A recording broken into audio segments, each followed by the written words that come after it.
All right, good morning, everybody. Welcome to another day with NettWork Global here. So today we're going to talk a little bit about some financing.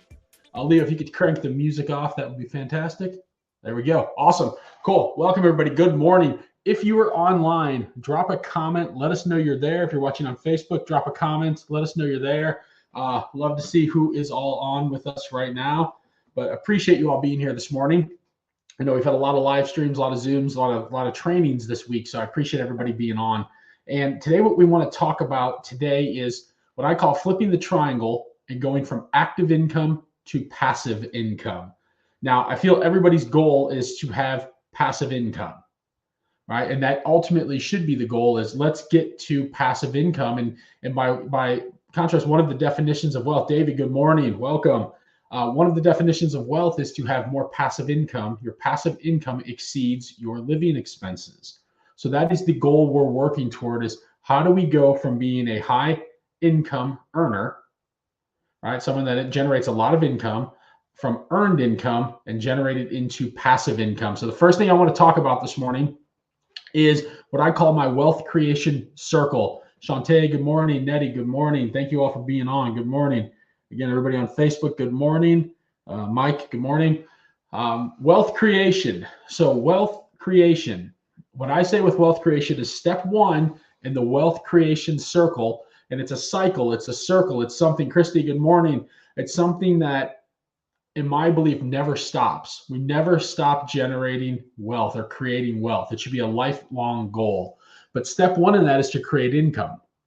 We have to create income. Now, everybody on this call, or most everybody on this call, is in real estate. We know how to go out and create income.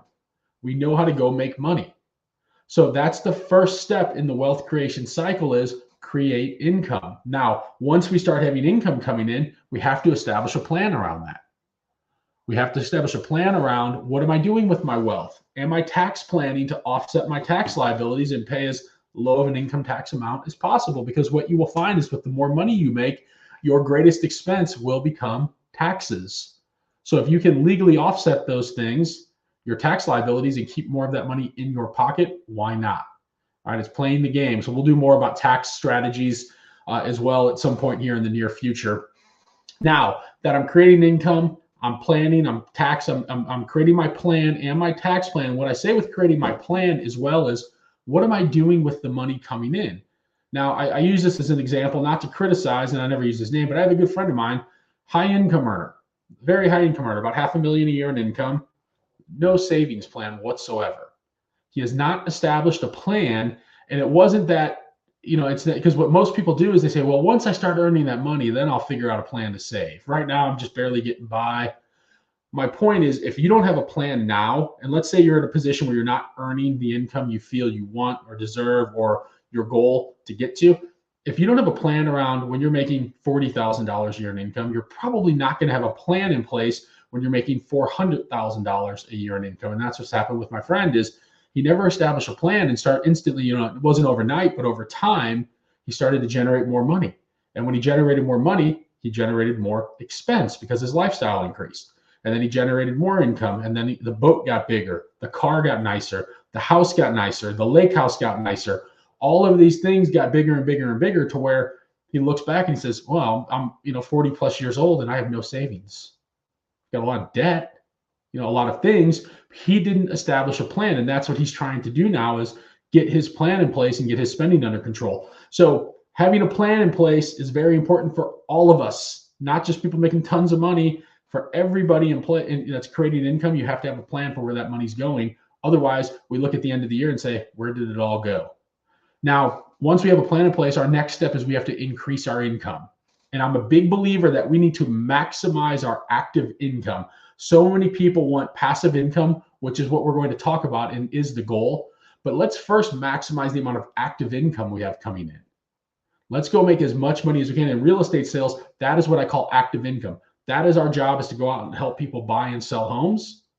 Let's go maximize that income and make as much money as we can in the form of active income. And then let's start saving that money. Let's not increase lifestyle yet. Let's not go buy the house and the cars and the boats and all that. Let's increase income and save, and then let's add a pillar of income. And then when we add that pillar of income, we have passive income coming in. Let's save again. Let's add another pillar. Let's save that money. Let's increase the number of pillars. So at some point in our life, we have multiple streams of income coming in. So this is my wealth creation. We're going to talk about it every week or every time we jump on a kind of a wealth creation call. Now, I want you to think about some things. We're going to shift gears and start talking more about passive income and going from active, from income to passive, and what I call flipping the triangle. Now, step one in this is we have to move from having just income to having assets that create income.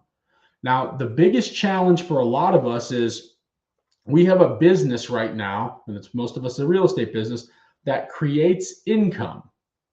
Or we live in a world where we have an asset like our primary residence that's maybe free and clear and paid off, or we have a lot of equity in our home.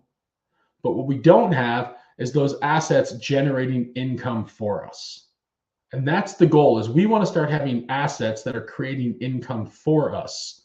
Not just a job that's generating income, but assets that are creating income for us. Now, the goal is to have more in assets than you have in annual income, an annual normal income. And this is what I call flipping the triangle. If you think about it, if I have my triangle, shape of a triangle, and I have my normal income here, and my assets, my cash flow, my assets are very small, like a triangle, I want to flip that to where now all of a sudden my asset column is generating a lot of cash flow for me, because at some point in my life, my income is going to stop. My normal income and what I would call my active income, what I'm getting paid to go out and do my job every day and work, at some point in my life, it's going to stop. Why is it going to stop? Well, for a lot of us, it's going to stop because at some point we're going to choose to retire. So we're going to choose to have at some point a retirement where we don't want to work anymore. Or possibly, and this is a worst case, but what happens if something happens to you and you can no longer work? How long financially can you survive if your active income were to stop today? I always use the example, you get hit by a bus and you can't work anymore, your income stops. So how much passive income, how long can you live financially on your passive income right now?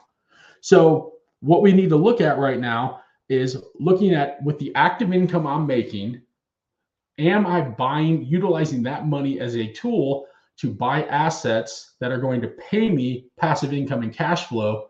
That way I can have a nice retirement in the future.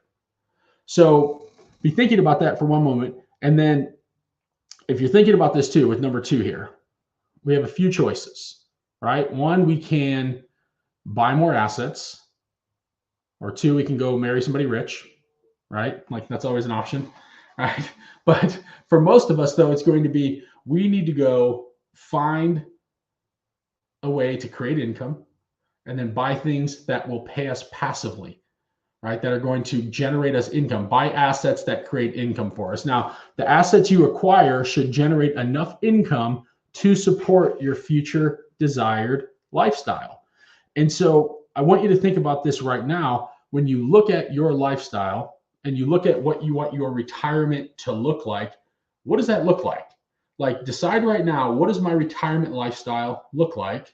What does my life look like currently? What do I want my life to look like in retirement? Right? Do I want to be stressed and worried about money, or do I want to have enough money set aside to where I can live a nice, comfortable life? And I'm not talking about, like right now, we don't have to think about yachts and jets and all that. Like, what do you want your retirement lifestyle to look like? And that's what I call really flipping the triangle. And if you look at it here, right now, for a lot of us, we're at the income phase, and we need to be using the income. Our income is a big chunk of it. We need to use our income then to buy assets that are going to cash flow for us, because eventually our goal is to have enough assets on the right side here that are cash flowing, because our income, our active income at some point could be zero.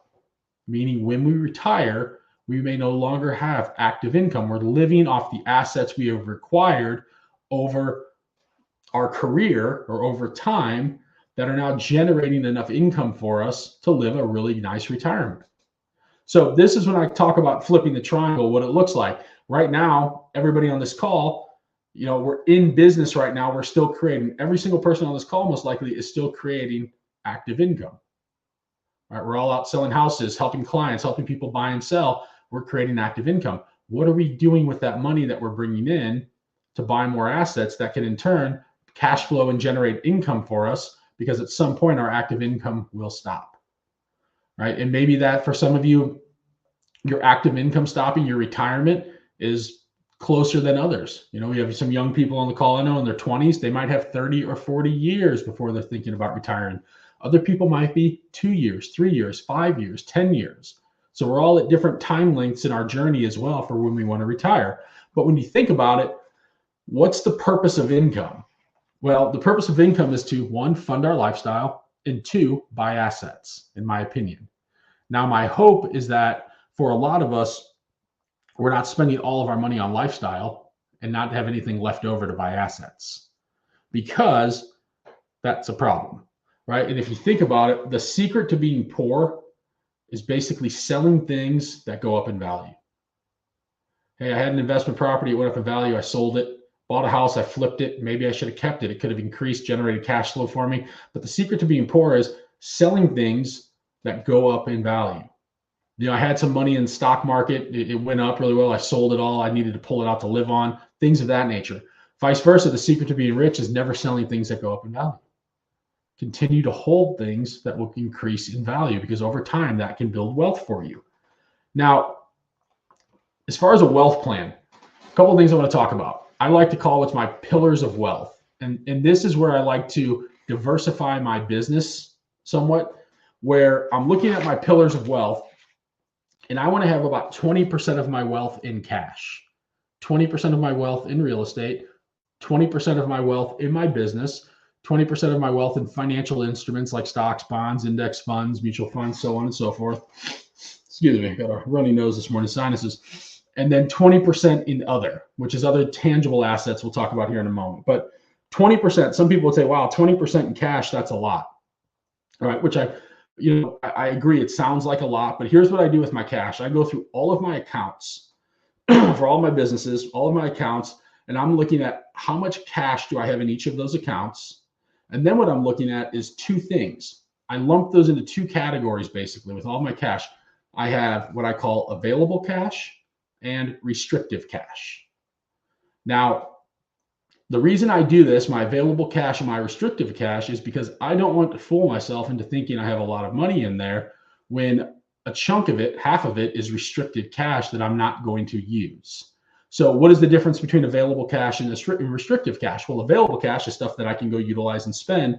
My restrictive cash on my businesses, I like to keep 4 months reserves for expenses in all of my businesses. So I'll give you an example. If I had a real estate business and I had $10,000 a month in expenses, I would want in that account $40,000 that's considered restrictive cash that I'm not going to touch. So that way I have a buffer of 4 months. So in every company I own and every company you own and companies that you start, I would challenge you to set a goal to have something similar, to have 4 months reserves. If your personal expenses are $10,000 a month, I would challenge you in your personal account to have $40,000 in there, to have 4 months reserves of personal expenses. Right now, why 4 months? So why 4 months? I basically think 4 months is a good number. It's a personal number, but I think it's a good number because, for one, I don't think if I have multiple businesses, I don't think they would all just tank at the same time. I also think that, I don't think like a catastrophic event would happen to each and every one of them at the same time.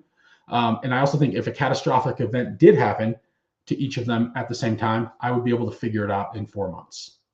So that's why I feel 4 months is a safe number. I know that like Susie Orman and people like that will say 6 months, a year, 25 years reserve, whatever it is.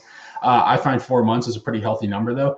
And that if you have 4 months reserves in the form of cash, you're going to be okay. And you're not going to freak out if something happens. And it's not going to be panic mode. So looking at that, restrictive and available.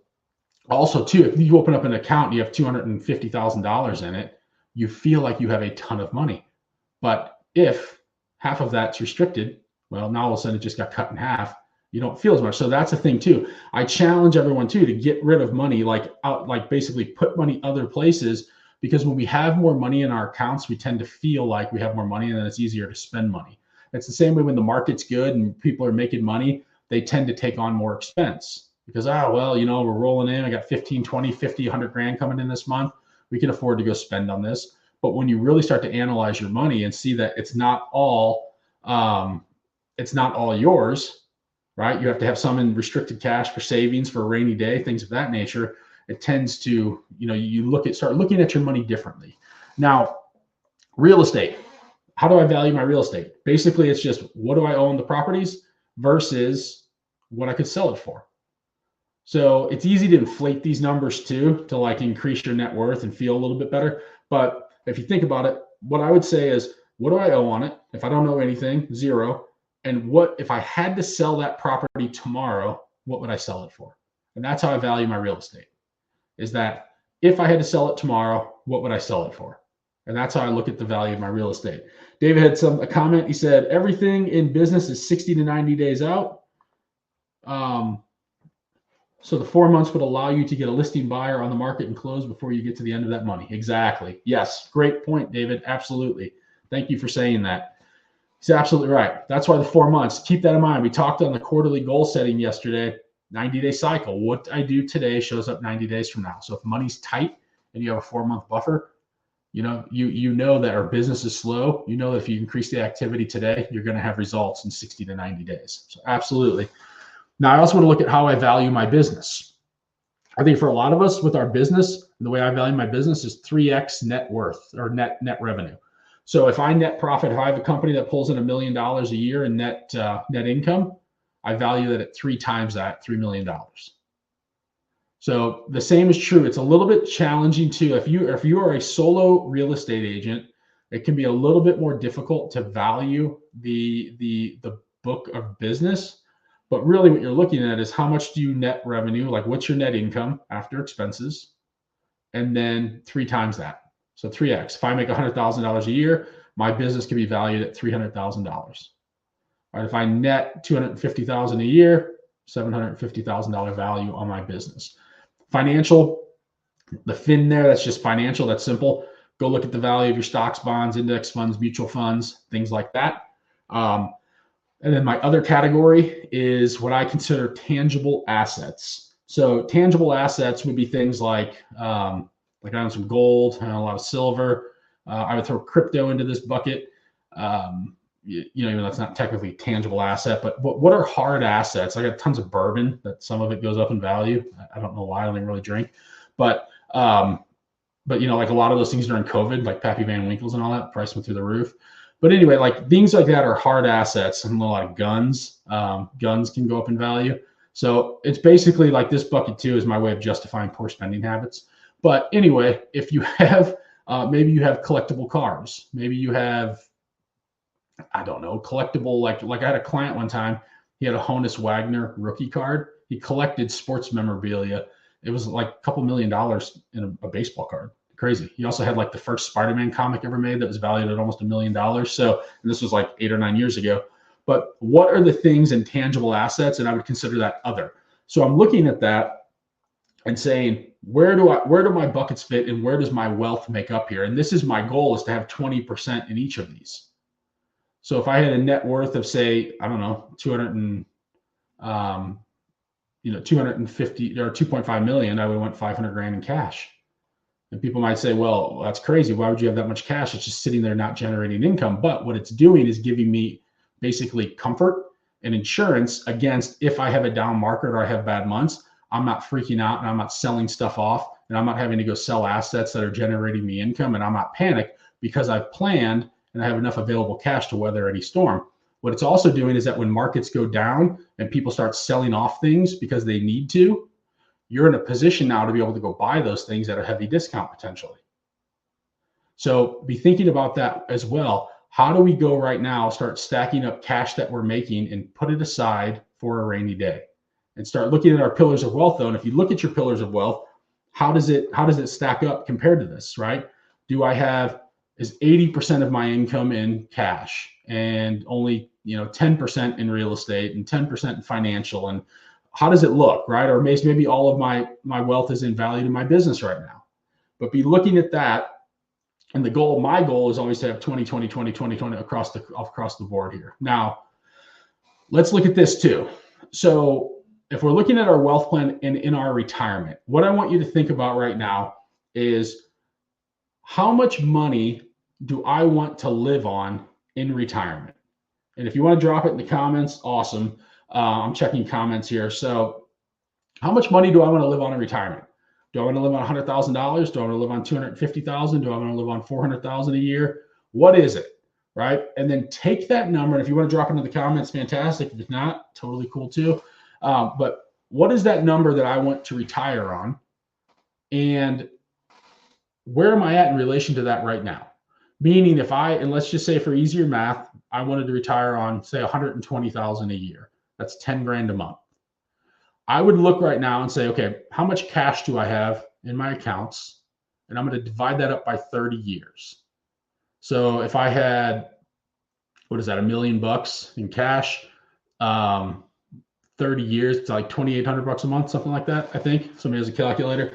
But take that and look and say, okay, how much cash do I have, and divide by 30 years? And why 30 years? Because I plan when I retire, I'm going to live for at least 30 years. It's the goal. Even if I don't make it, for my family and that, I want to make sure that I plan out enough years.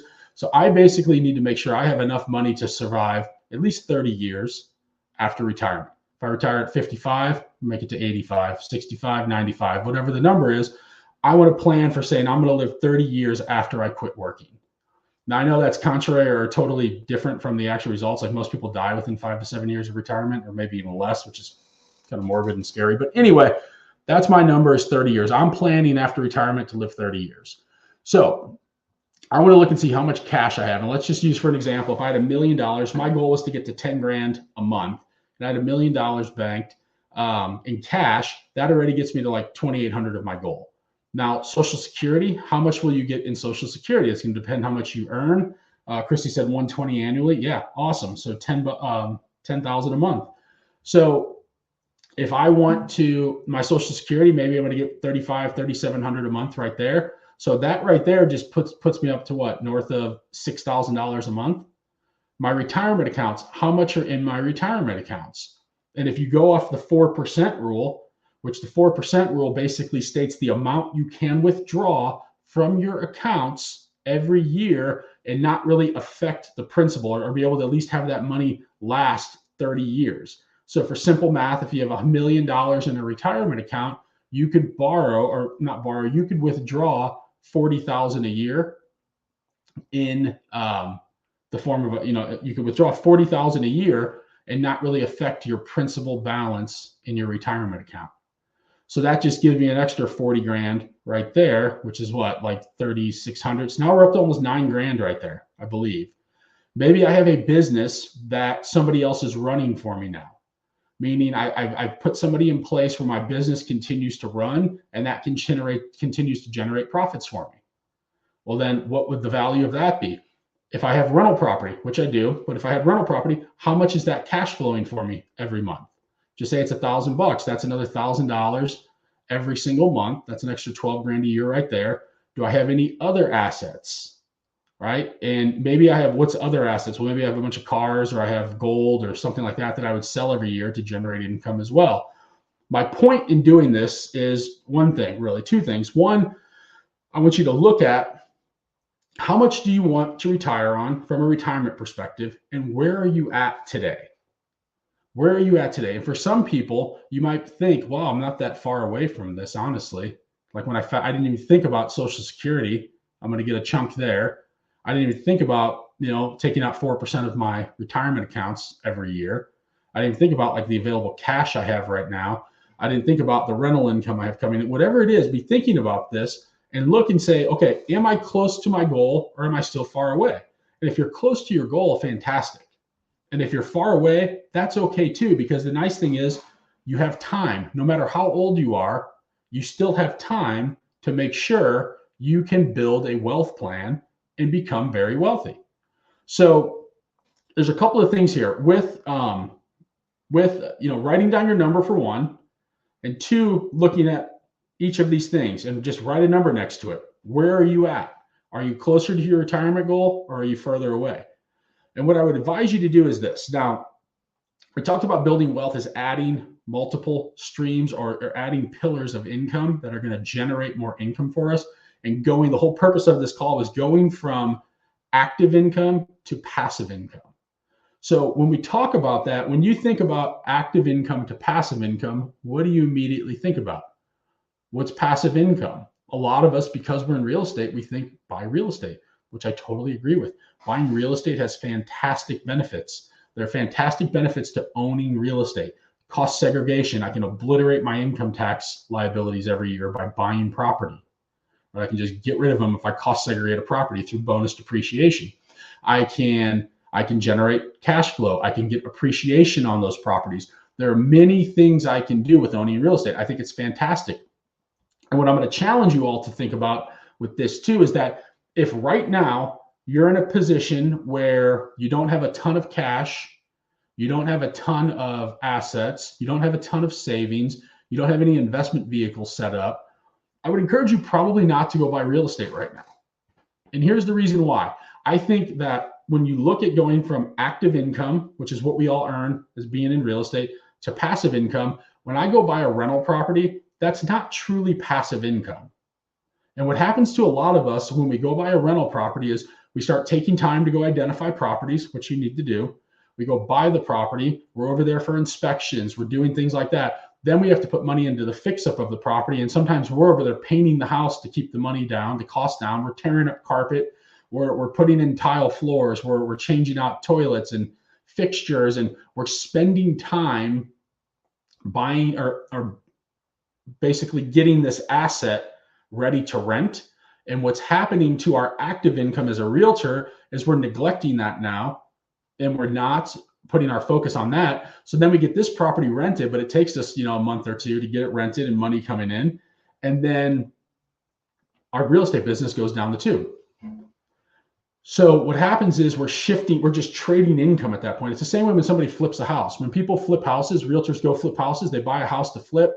They go work on it. It takes them 90 days. They were making 10 grand a month selling real estate. Now they're going to go flip a house. It takes them 90 days to get this property up. They're in there buying stuff from Lowe's and doing stuff like that. Like making trips back and forth to Home Depot and Lowe's and all of that. Well, what happens is they're doing all of that, and it takes them 90 days to get the house ready. They sell it. They make $30,000 profit. Fantastic. That's awesome. All right. But their real estate sales dropped, and they made nothing in those 90 days. And they were making $10,000 a month. So all they did was take this job and making $30,000 in 3 months, and they took on this job and they made $30,000 in 3 months. You see, that's not getting ahead. The secret is to getting wealthy is I'm going to keep this business rolling. All right. And I'm going to make this keep going. So I have 10 grand a month coming in, 10 grand a month coming in, 10 grand a month coming in. And then I'm going to take my money and put it to work for me where it's not taking a lot of my time, and it's generating income for me as well. And now I'm getting ahead. I got 10 grand a month coming here. And if I have 10 grand a month coming here now as well, I'm getting ahead. So I want you to think about this. Now, that's not to say don't buy real estate. I'm just saying for everybody buying real estate, this might not be the right season and the right time for you to buy real estate. If you don't have a lot of available cash to pay other people to go do things where you can keep focused on your business. What I'm saying is, and look at this, if you haven't read this book, read it, The Richest Man in Babylon. The first law of gold.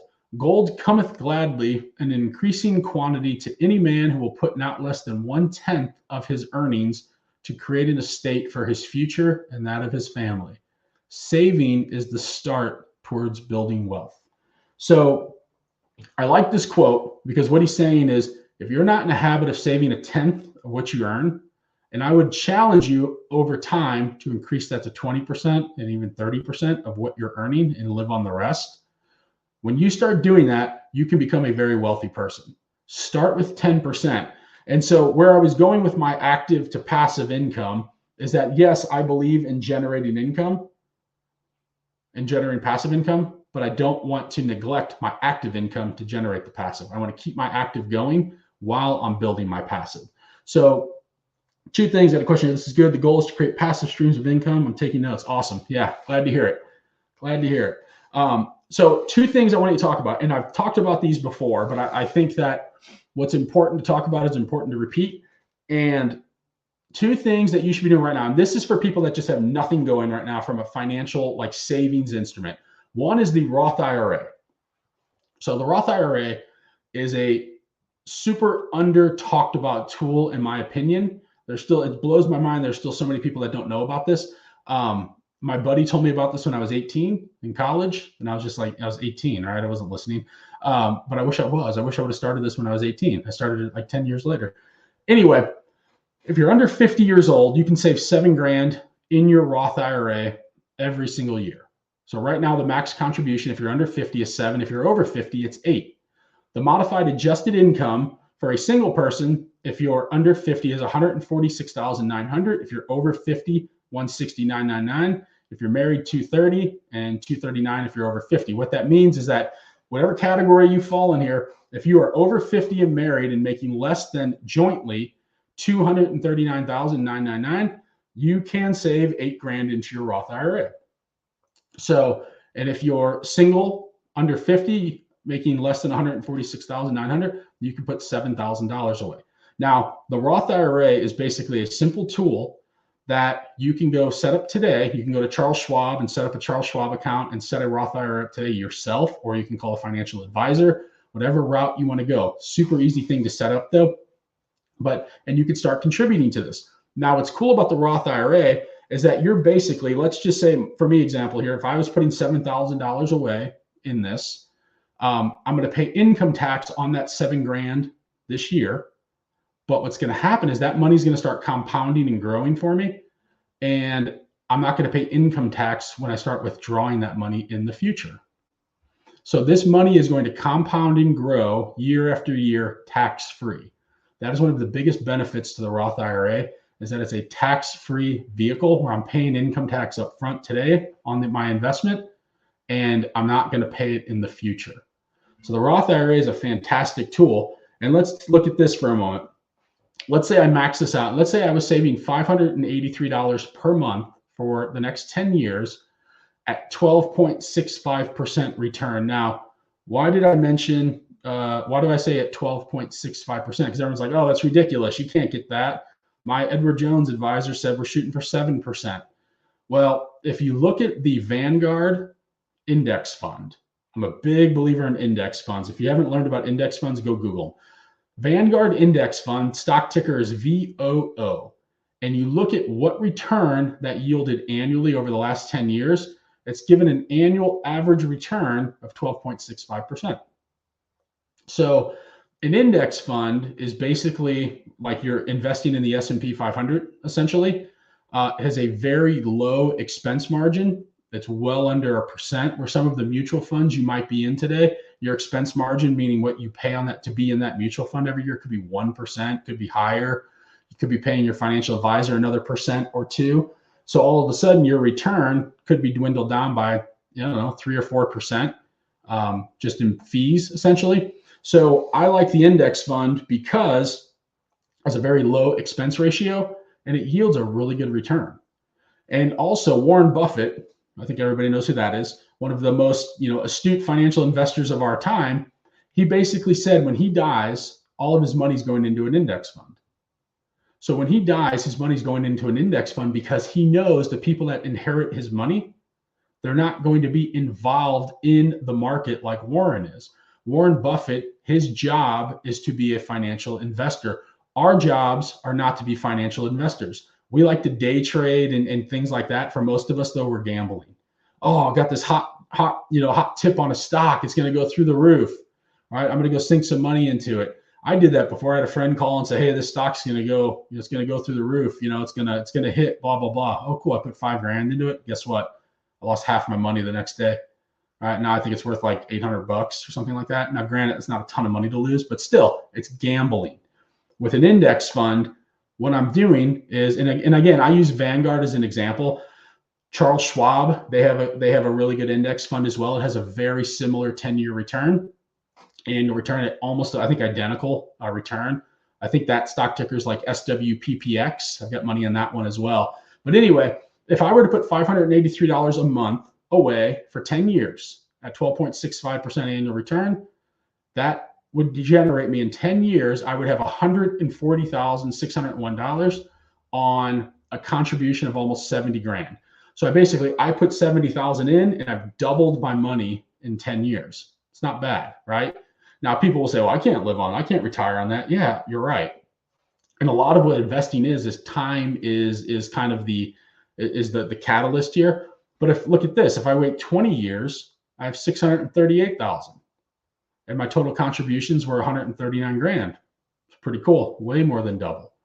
And if I go 30 years, I have 2.4 million in there and I only contributed $209,000. It's a fantastic return, over 10x return. So the Roth IRA, and keep in mind too, this is tax-free money. When I start withdrawing from this, I'm not paying income tax on it.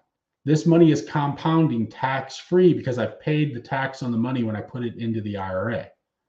So this is an example of a single person. Now think about if you're married, you can put, or over 50, I should say, the numbers get bigger. So be thinking about that right now. Could you save $583 per month? I would challenge that everybody on this call can figure out a way to do that. Could you stop spending in certain areas to save $583 per month? Could you go sell one more house this year and make 7 grand to save? I think everybody could. If I just deleted the Amazon app, I could do this easily, right? Because me and my wife get lots of Amazon packages. But anyway, be thinking about that. What could you cut right now to go save? If you're married, yes, you can have 2 separate ones, Joe. Yeah, absolutely. If you're married, you can both have your own. But because you're married, you would fall into that income threshold. So you just have to make sure you're under that income threshold, which was you're under 50, 230 grand. So as long as you're under 230,000, Joe, married, you can both have your own individual and put in there. Yeah. So be thinking about that. $583 a month could be your new target to generating wealth. Now, for people too that say, okay, I'm 50, 55, 60 years old. I don't have a lot of time left. In 10 years, I'm only going to have 140 grand if I do this. Well, what if you don't do it and you have nothing? Wouldn't you rather in 10 years have $140,000 and nothing? Right? So I think that's the way we look at it too, because so many people think, oh, it's too late for me to start. Investing in these types of funds is for young people. I should have did this when I was 20. No, you should start today if you haven't started. Because what happens if you don't start? 10 years from now, you're going to be in the same position you are today with nothing, right? So be thinking about that and look and say, what can I cut out of my lifestyle right now? Or what I think is easier than cutting out of a lifestyle is what can I go do to earn an extra $583 a month? In my opinion, it's way easier to go make money than it is to cut expenses. That's just my personal opinion. Because I think in our industry, it's very easy to make money if you know what to do. Go talk to more people, go get in front of more people, go do open houses, go door knock. Go do whatever you have to go sell one more house and max out your Roth IRA. And now you're on a path to having really good savings. And if you have 30 years, you're going to have 2.4 million right there. And if 2.4 million when you retire, what is 4% of 2.4 million? 96 grand, I think, if I did that right. You got 100 grand right there in income just because you saved $583 a month for 30 years. So be thinking about this. Now, for my people on here that are saying, well, I'm up in age, this isn't enough time, I can't save enough. One other vehicle that's super effective is what's called the SEP IRA. We had Alex Reed, I believe, from a financial company that talked about this about a month or 2 ago. I just want to reiterate it though for anybody that maybe wasn't on the call. The SEP IRA, Simplified Employee Pension. So for 2024, a self-employed business owner, which is all of you on this call, can effectively save as much as $69,000 a year, but not more than 25% of your compensation. So I want to say, let me do my math real quick. If I was making 250 grand times 25%, yeah, it's like 62.5. So if you're making about 250 grand or more, you can pretty much max this thing out. It cannot be more than 25% though of your compensation. But look at these numbers now. With my SEP IRA, now the difference between a SEP IRA and a Roth IRA is that on this money that I'm putting into my SEP right now, I am not paying taxes on it. I'm deferring income tax. So just for easy math sake here, let's say I made 100 grand and I max this out and put 69,000 in. I would then only pay income tax on the remaining $31,000 because I'm deferring income tax on any dollar amount I put into my SEP IRA. And what I'm doing is in the end, when I start doing withdrawals, I'm going to pay income tax on the money at that point in time. So It's a little bit, in my opinion, it has its pros and cons. I like the pro of the Roth IRA because I can let my money compound tax free. I don't like paying taxes. I don't think anybody does. And so if I can let my money compound tax free, I want to do that. Now with the SEP IRA though, the benefit is I can save way more money. So for the people on this call that are earning $200, $300, $400, $500, $600 million a year, the SEP IRA could be a really, really fantastic tool for you. Because if you're over that income threshold, you can start looking at the SEP, you can save a ton of money. If you're saving 69 grand a year, and this number has gone up every single year, it adjusts yearly. So next year, it's probably gonna be like 71,000 you can save, something like that. Let's say I was maxing this out or close to it though, and I was putting away $5,750 in my same Vanguard index fund for 10 years, I'd have 1.3 million. 1.3 million, I would have contributed 690 grand. So that right there, what, double my money basically in 10 years. If I did it over 20 years, I would have almost 6.3 million, and I would have invested 1.38 million. It's a good return. If I do it over 30 years, I would have close to $24 million and have invested $2 million. So for my people on this call that are up in age, if you started a SEP IRA, and maybe you don't have to save $5 grand a month, but I want you to start thinking about, one, I want you to see what's possible. Could you go make an extra 70 grand this year and save it all, $69,000 and save it all? The answer is yes. Everybody on this call has the ability to go do that. Everybody on this call knows how to go make money selling houses. Everybody, and how many houses is that? Maybe your average commission is $7 grand. You have to go sell 10 more houses to be able to save this and become a multi-millionaire and never have to worry about money in retirement. Could you go do that? That's what I want you to start thinking about. Now, also, I want you to start thinking about how much could you save? Go back to my richest man in Babylon quote. Can you commit today to saving 10% of all the money you earn? I did a class not too long ago on based on the principles of profit first and how I operate my business, the profits coming into my business where I pull profits first, have multiple accounts set up.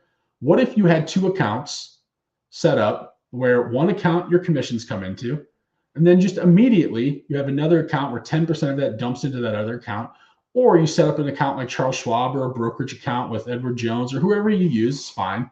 And you just immediately pushed money over. As soon as commissions came in, you pushed money over into that bucket. And now all of a sudden you're in a habit of saving. I can promise you, when I started doing this back in the day, now probably 14 years ago or something, you'd be amazed at how quickly you can acquire a lot of wealth.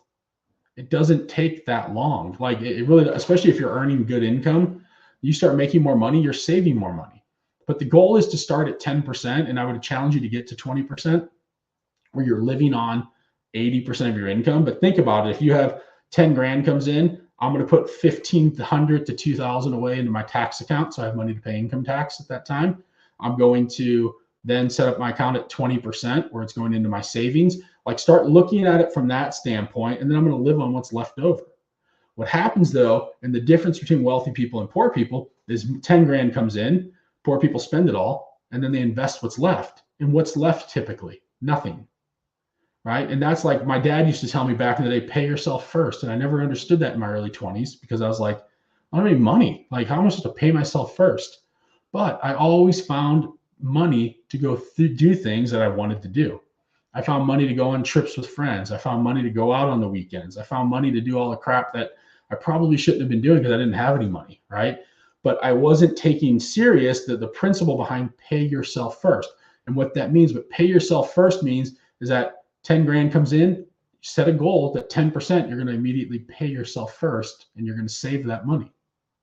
And when you start to do that, you're going to start to build a discipline, because what you don't want to have happen is you don't want to wake up when you're 65 years old and not have any money and be like, oh my God, I'd love to retire, but I can't. I have to go keep working. I have to keep this job. I have to keep doing something that I don't enjoy doing anymore because I didn't establish the disciplines when I should have to start saving money. So 2 things, start today. No matter your age, start today. Start to build the discipline of saving money today. And if you do that, I promise you, you're going to be really happy and you're going to be pleased with the results that you get. So that's all I got for today. I hope that was helpful. Any questions? If you have questions on this, drop them in the comments. Hope it's helpful. But again, I challenge everybody, start today. Look at the Roth IRA. For a lot of you, the Roth IRA is going to be a fantastic vehicle, and start thinking about how much do I need to earn to be able to save $583 a month. If I go and look at my expenses right now, what could I get rid of? And even if it's $100 that you can cut out on something that you don't need, and you could start saving $100 a month, that's a good start. The goal will be to work yourself to 10 and then 20%, but start with whatever you can and just set a target. I'm going to save $50 a month. Great, do it. Start with 50 a month, 25 a month, whatever it is. Start with that discipline. It's the snowball effect. If you think about it, Dave Ramsey has what he calls the debt snowball. The debt snowball is basically, and I actually use this. So here's the thing too, if you're in debt, I use this because I was in a lot of debt back in the day, student loans, credit card debt. Basically what you do is, and this is shifting gears, this is getting out of debt, Dave Ramsey edition. But you take your lowest credit card balance. Let's say I had a credit card for like $2,000, and then another one for $8,000. I would start making more payments on that $2,000 to get rid of it. Doesn't even matter the interest rate. One could be 18, one could be 27, whatever. But I basically want to just take my money and get out of debt. Because I would also say this, with your savings, there's no point, in my opinion, to save money right now to generate 10, 11, 12% return if you're paying 27% in credit card debt. So if you're paying 10, 18, 20% in credit card debt, I would say, let's go focus on getting that paid off.